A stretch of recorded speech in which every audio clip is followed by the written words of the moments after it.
Live mula sa studio ng DWBL 1242. Sumasa inyo ang programang Gabay ng OFW International, the only OFW radio program simulcast in Hong Kong and Singapore, with correspondents from Canada, Taiwan, Malaysia, Brunei, Saudi Arabia, and other countries kung saan namumutakte ang mga OFWs. Gabay ng OFW International. And now, your host, ang tita ng mga OFWs, si Tita Lu Medina. Hi! Magandang gabi sa inyong lahat. Ito si Tita Lu Medina dito sa DWBL, Gabay ng OFW. Lakas ng aking sound yan. Absent ngayon si Attorney Jonathan Villasoto pero makakausap natin siya online. Nasa office siya, Jonas, at syempre hindi pwedeng wala tayong abogado dahil maraming tanong tungkol sa property na pinag-usapan namin last week kung paano, alam mo, nandito ka ba last week? Wala ako, Tita Lu, pero ngayon present ako kasi alam ko mawala si Attorney Jonathan. O sige, bumati ka muna sa mga kababayan natin. Ang programang ito hatid sa inyo ng Overseas Workers Welfare Administration, 3 dekada ng serbisyong tapat at nararapat. Hanggang 10:30 po tayo dito sa Gabay ng OFW International. Pati ka na! Ayan, magandang gabi po sa lahat na nakikinig sa atin. Kung saan man kayo sa lupalop ng mundo, magandang gabi, magandang umaga, magandang hapon, whatever is applicable. Samahan niyo po kami sa isang oras ng talakayan, balitaktakan sa mga isyong nagbabaga para sa mga OFWs. Standby po kayo. So, si Attorney. Si Attorney. Si Attorney, Anong line siya? Dito sa 2646. line? O sige, basta pindot ka lang dyan. Nasa line natin si Atty. Jonathan Villasoto dahil siya ay nasa opisina ng Employees Compensation Commission at makakausap natin siya. Ante, paki-assist nga kami doon sa 2646, 631-2646. Magandang gabi, Attorney. Magandang gabi sa iyo, naka-ere na ba siya? Okay. Taga-subaybay ng ating programang Gabay ng OFW International. Kumusta kayo dyan? Okay. Okay kami. At syempre makakasama ka namin, tawag-tawagan ka namin. Mukhang busy-busy ka dyan sa office mo. Hindi naman. Meron lang kami assignment next week. So, mayroon kinakailangan ng mga konting preparasyon. Tita Lu, Ano bang project ngayon ng Employees Compensation Commission at busy yata kayo? meron kaming assignment for next week, CDO and Davao sa mga SSS branches ng dalawang naturang lugar para sa monitoring ng mga resolutions na ipinapasa ng ng ating commission. At kasabay na rin dito, Tita Lu, ay yung mga problema na na-encounter ng mga evaluators sa pagdating sa mga easy cases. Okay. So, pwede ka namin tawag-tawagan mamaya kasi pag-uusapan namin ni Jonas yung... Ay, nandiyan ba si Jonas? Oo. Jonas, brother, kumusta ka na? Attorney, ako yung pumapalit sa'yo. sa website. Ikaw naman nandyan ako. Yes, syempre. Kumusta ka na? Okay ka na ba? Okay na, medyo puyat-puyat lang, pero eto. Di ba, at sa mga susunod na linggo, buo tayo, 3. kahit straight from the airport, diretso ako dyan. Oh, sige. Next week, Okay, tawagan ko uli namin mamaya. Apo. Sige. Salamat po. Maraming salamat, Atty. Jonathan Villasoto. At syempre, welcome sa ating programang Gabay ng OFW International. At hello sa mga miyembro ng Radyo Pinoy Fans Club. Pag-uusapan natin ngayong gabi ang medyo maintrigang tanong ko. Controversial. Hi, Labat. Alam mo, yan yata ang counterpart ng Amalayer sa Taiwan ngayon. Amalayer. Mamaya pag-uusapan natin kung ano yung Amalayer. Oo nga. Pag-usapan natin yan. Pero tanong, anuhin ko muna, basahin ko muna. Umaasa ba kayo na mapapababa ng DOLE at Taiwan counterpart ang placement fee ng mga OFWs? Number 1, drawing lang yan. Number 2, hopefully. Number 3, dapat noon pa. At number 4, walang magagawa ang DOLE. na kinatampo yata ni Labat Ray de Luz Canfredo, mamayang 9:45, mukhang makakaharap natin yung nagtatampo. Wag po kayo magtampo, kasi sabi nila, talagang inaasahan ng mga OFW na mapababa ang placement fee. Kasi ang daming OFW nagrereklamo na 120,000 ang ibabayad. Magtrabaho ko lang bilang caregiver na ang sweldo mo ay 20,000. Oo nga, Tita Lu, parang that's almost like half of the year mo pagtatrabahuan. Ang sinasabi naman ni Labat, kasi pumapayag tayo at kumakagat tayo, parang tayo may kasalanan. Tita Lu, minsan yun yung kapit pat sa patalim, kung wala kang choice, sige na nga lang po. Pero kung ako, masweldo ko Ay, dito na mag-Avon na lang ako, magtitinda lang ako sa palengke. Di ba? Kung 20,000 lang ang susweldoin ko, Kaya ganyan kitain- kalaking... kaya kitain sa ibig sabihin, Pilipinas. Avon. Kaya ibig sabihin, kayang kitain niya sa Pilipinas yung 20,000 na yan. Correct, O, I'm correct. sure naman umiiwas na kayo sa mga asawa niyo. Lalo na yung mga asawa. Nakakaaliw talaga to si Tita Lu. Lalo na yung mga asawang buwisit. Alam mo, Oo. yung babaero, Sabi niya, sige, tambay. doon na nga lang ako sa Taiwan, mas Oo. mukhang tatahimik ang buhay Oo, ko. at meron pa akong alam mo na, mamimit na ibang guy, boylet, ano. Okay, alam mo yung issue dito sa Pilipinas, nga, I'm a liar. Oo. Sabihin mo na kung ano yun, Tita I'm a Lu, liar. nag-trending. Trending. I'm sure Hindi alam lang nila sa yun. Pilipinas, internationally. Oo. Yung I'm a liar po, actually it's a slang of the... I'm a liar. Ah, Oo. I'm I'm a liar, I'm a liar. Oh, it's supposed to be a question kasi kaso parang naging statement eh. Oo. It's supposed to be, am I a liar? Oo. Di ba? Oo. Kaso ang nangyari sa kanya, parang I'm a liar. Parang, later on, parang statement pa, sinungaling ba ako? Oo. Mahirap sa Tagalog eh. Basta tingnan Diba? nyo sa YouTube, pinagpipiyasahan dito yan sa Pilipinas. Ang point lang namin, wag na kayo magtaray. Hindi na Oo. magtataray. Hindi, actually po sa mga nanonood po namin sa atin, ang pinaka-kuhan po nun ay yung isang Mag-ingat. babae po Oo. na papasok ng MRT. Ah, Actually, Inaway ang gwardya. inaway niya yung gwardya. In English niya, alam niya ang gwardya, di mo rin mag-English. In English yan ang English ng mga Actually, kalayalang parang- accent. Parang show off talaga yung Oo. ginawa niya. Panood mo? Yes. Pinagtiyagahan ko kasi ano ba yung amalayer Pero na yan? it was entertaining. Oo, nakakatuwa, It was no? entertaining. At ang dami nag-spoof sa kanya. Oo nga. Ang ano rito, lessons learned. Yeah. Wag na kayong magtaray. Correct. Kasi lahat kayo na yung cellphone, pati magbabalot. Oo nga. Dapat po Magbabasura. talaga maging cool kayo lagi. Oo And nga. definitely, kapag feeling nyo po mas mababa yung kausap ninyo, mas magpakababa pa po kayo. Bira, ako hindi ako ganyan. Kailan ba, paano ba gawin yan? Hindi. Akala mo lang yung Tita Lu, hindi ka ganon. Pero of course, you do have the heart for the... Talaga? Oo naman. Kaibigan talaga. Sino ba maglolong? Tayo na lang. Okay. Babasahin natin mamaya kasi 9:45 tawag si Labor Attaché Redulus Conferido. Ito na, basahin natin isa-isa kasi no. Sabi ni Rodeline Digamo, "Hi Ate Lu, sana nga, pero kung bibigyan pansin ito ng gobyerno, pamahalaan lang naman may power magpababa ng placement fee Yan si Rodeline Digamo.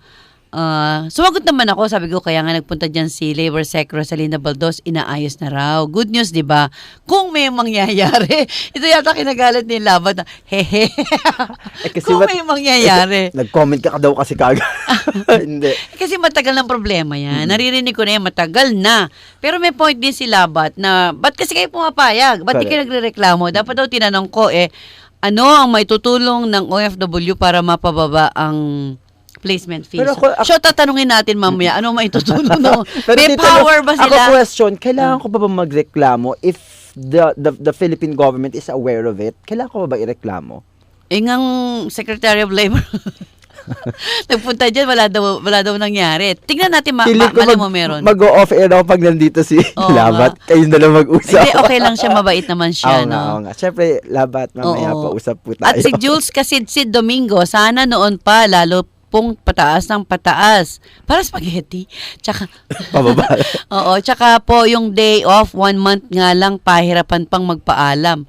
Yun Labat, mamaya pag-usapan natin yan kung bakit pahirapan magpaalam.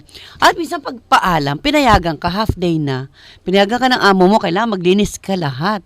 Para hindi ka nag-day off. Dapat pag nag-day off Kumbaga- sila, early morning pa lang. Correct. Kumbaga, ang dating, sige, off ka ngayon, lahat ng gagawin mo for the last next Bago 8 ka umalis, hours, gawin maglinis mo ka muna. muna. in 1 hour. Ay, ginagawa rin naman ng mga amo dito sa Pilipinas yan Oo nga. Dito nga, yung mga katulong 3,000 lang Same difference. Kaya nga pareho lang, di ba? Correct, Huwag mo correct. sabihin mas mababait yung mga Pilipino. Dito nga, day off ka, pero mamaya hapon na. Gawin mo Tapos muna balik yan. uli. Correct. Ganon din naman Di ba? Kawawa Okay. naman. O sige, mamaya pag-usapan natin yan. Commercial muna tayo. Maraming salamat sa ating sponsors, ang Overseas Workers Welfare Administration. 3 dekada ng serbisyong tapat at nararapat. Maraming salamat din sa Pag-ibig Fund. Naku, maraming salamat din sa Film Life. Teka muna, basahin ko lang to. Bumagyo, nasira ang bubong, mag-home improvement loan. Kailangan ng dagdag na kita, mag-livelihood loan. At paano ang pag-enroll ng inyong anak na may educational loan yan, O di kaya't pagod at kailangan muna mag-relax. pwede na palang mag-wellness loan o mag-vacation loan. Lahat ng ito ay para sa iba pa ninyong pangangailangan, handang tumulong ang Pag-ibig Fund. Tawag na kayo sa 724-4244 or bumisita sa Pag-ibig Branch para mag-inquire tungkol sa multipurpose loan program. Sa Pag-ibig, ang pinaghirapan may katuparan.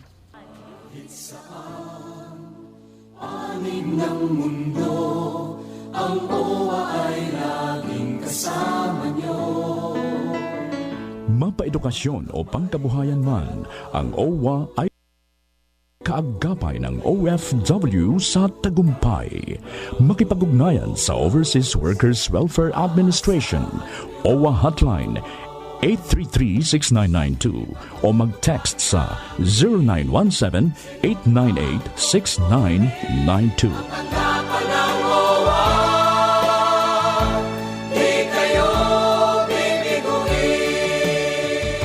Looking for a place to unwind? Craving for sumptuous dishes like crispy pata, beef caldereta, sisig, inihaw na pusit, nilagang bulalo, and a whole lot more? Celebrate at Jerry's Grill with over 48 branches nationwide. Because we believe that Filipino cuisine is world-class, Jerry's Grill goes international. Now proudly serving Pinoy food abroad. 31005 Courthouse Drive, Union City, California. 11710 South Street, Artesia, Orange County, California. Marina Bay Sands Hotel, Singapore. That's grilling without borders. Jerry's Grill. You'd still rather be at Jerry's. Maka Pinoy, maka Jerry's. 332-1111 for functions, catering, and delivery. Christmas is a time of giving and sharing. This is OWA Administrator Carmelita Dibzon wishing you and your family a blessed Christmas. Ang Pasko pong ito ay isa sa magiging pinakamasayang Pasko sa ating bansa. Ito po ay dahil sa ating napakalakas na ekonomiya at masigabong takbo ng ating progreso. Ito po ay dahil sa inyo, ang ating mga bagong bayani, ang ating mga OFW. Kaya kami po sa Film Life ay lagi niyong magiging kasama sa pagpaplano at sa pagbabalik ng inyong talagang pinagtrabaho para sa inyong mga pamilya. Ang aming pong Balikbayani program ay isa sa mga bagay na maaasahan nyo para may katuwang kayo sa inyong pagpaplano. Ako po si Rex Mendoza at kasama ko ang buong Film Life sa pagbati sa inyo ng isang maligayang Pasko at manigong bagong taon. Ito si Administrator Carmelita Dimzon ng OWA. Kaagapay ang gabay ng OFW International sa mahalagang impormasyon, programa at serbisyo para sa mga OFWs. Sa lahat ng oras, saan man kayo sa mundo, maaari niyong asahan ng OWA. Tumawag lamang sa aming Operations Center Hotline number 632-833-6992 o mag-text sa 0917-898-6992.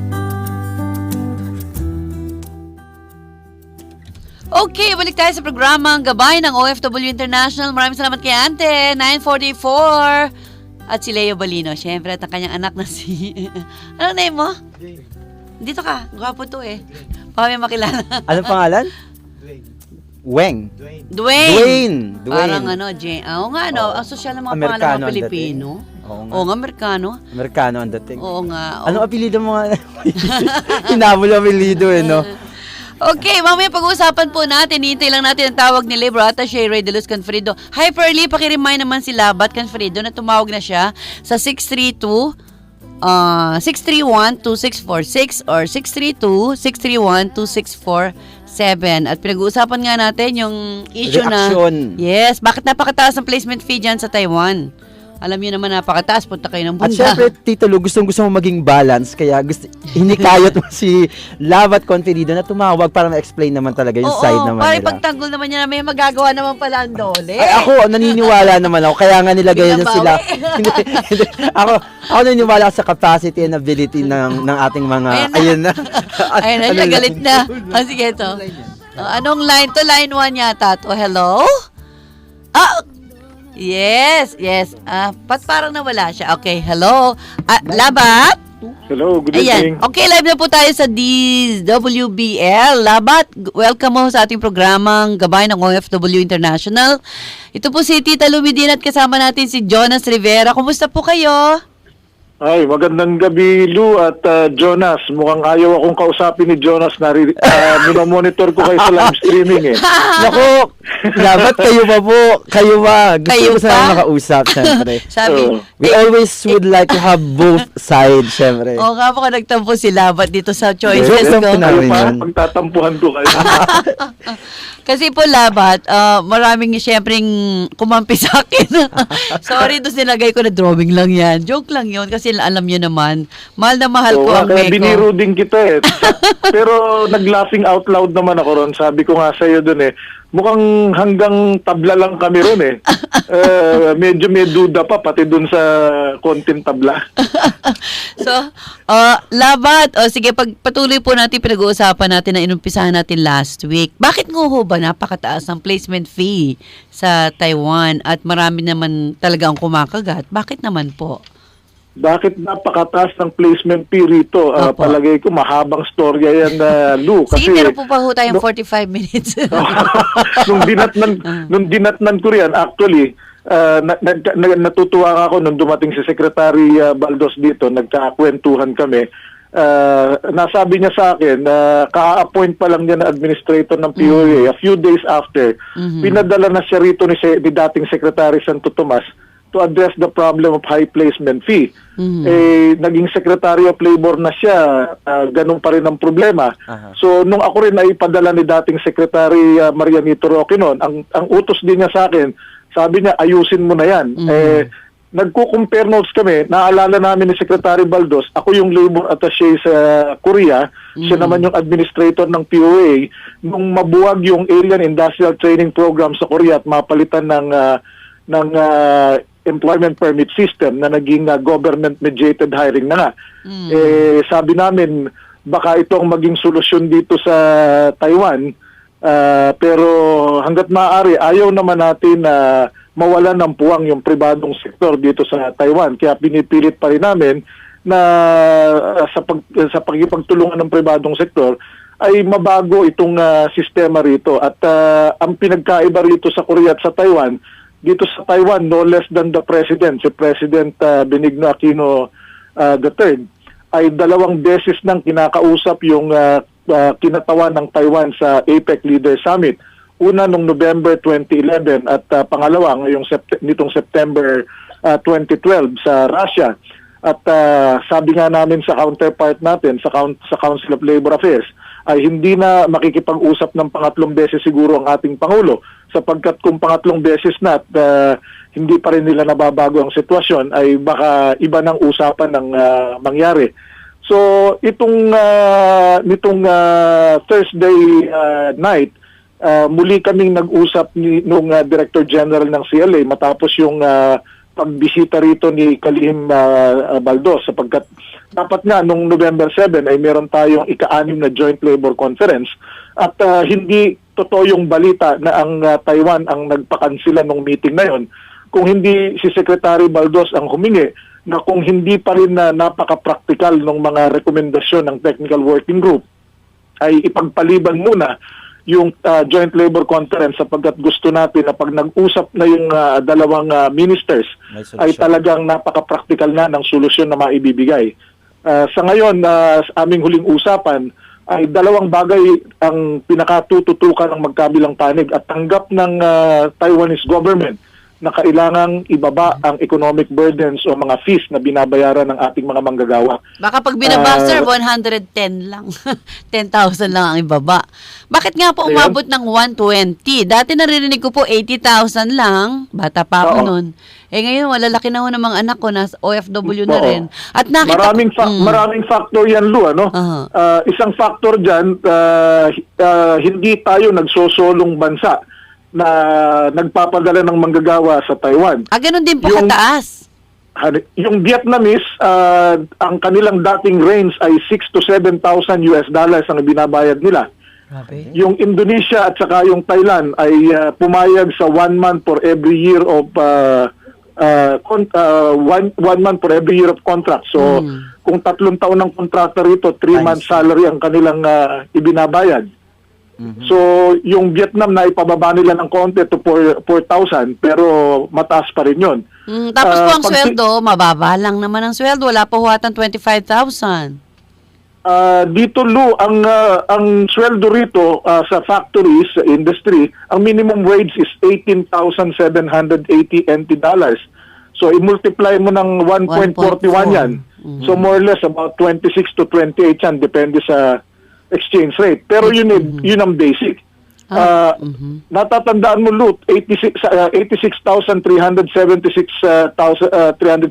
workers na Pilipino sa Taiwan, mahigit na 34,000 dyan nasa dalawang industriya, electronics and computers, kung saan pinakamataas ang overtime opportunities. Kaya isa yan sa... Mas malaki. Doon sila bumabawi, sir, sa overtime pay. Sa overtime. Kaya madalas, nagre-reklamo sa amin ng overpayment ng placement fee or collection of excessive placement fee kapag ka hindi natutupad yung mga ipinangako sa kanila. Kasi pagka natutupad yung pinangakong overtime sa kanila, marami sa nakakausap ko, they can make between 35 to 45,000 NT a month. Tapos, So kaya pag titingnan mo, sabi ko nga dun sa mga counterparts ko rito, nag-usap-usap kami, bakit naman ganito, pinakamatatalino ang Pilipino, pinakamataas ang uri ng trabaho nila rito sa Taiwan, pero mas mataas na yata binabayad nila dun sa mga 3 months na ang salaries na binabayaran. No? Kasi pagka ang going rate dito, based on our informal survey, 90 to 160,000. Meron pa nga nag-200,000 eh.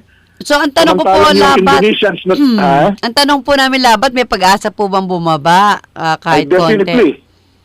Yan. Definitely. Positive Kasi pag naman. hindi ito bumaba, baka hindi na tayo magpadala ng workers dito. O, nilagay ko naman letter number 1. Hopefully O kaya naman kung magpapadala man tayo, government to government or government mediated hiring na lang. Oo. Para wala na ang negosyo ang pribadong sektor.